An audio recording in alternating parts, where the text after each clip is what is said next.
안녕하세요. 여러분에게 젊음을 드리는 표승범 원장입니다. 오늘은 이제 꺼져 있는 볼륨을 채우는 데 사용되는 대표적인 세 가지 시술, 필러, 주베르 볼륨, 지방이식에 대해서 설명드리도록 하겠습니다.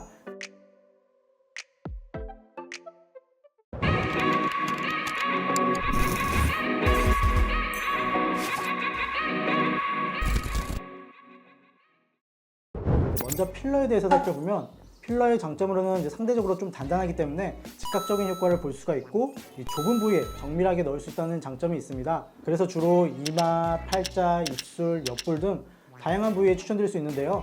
사실상 거의 모든 곳에 시술이 가능하다고 생각하시면 됩니다. 또한 부작용이 생기거나 모양이 마음에 들지 않을 경우 필러를 녹일 수 있는 주사가 있는 게 가장 큰 장점인데요. 다만 눈 밑의 경우에는 피부가 얇아 틴들 현상이라고 하는 필러가 비쳐 보이는 듯한 현상이 발생할 수가 있기 때문에 필러를 추천드리지 않는 편입니다.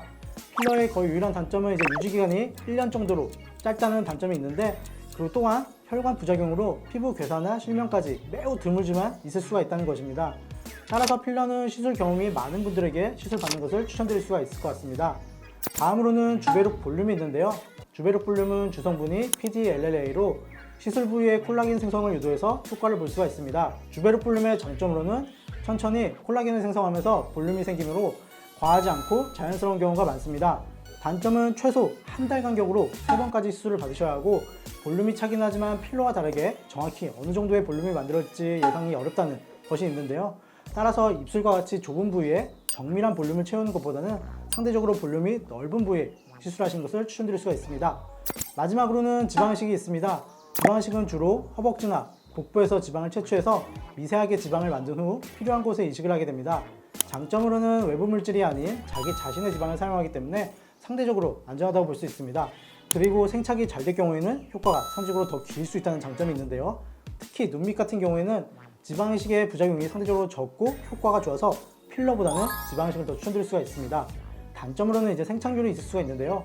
사람마다 생착률이 다르기 때문에 필요에 따라서는 2차, 3차 지방이식을 하는 경우도 있는데요.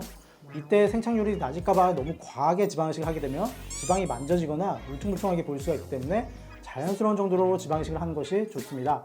지금까지 필러, 주베룩 볼륨, 그리고 지방이식에 대해서 살펴봤는데요.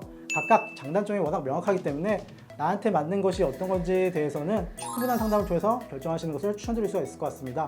설명드린 내용 중에서 더 궁금하신 사항이 있으시면 댓글 남겨주시거나 병원으로 찾아와 주시면 친절하게 상담 도와드리도록 하겠습니다. 이상 저스트 성형외과 표승범 원장이었습니다. 감사합니다.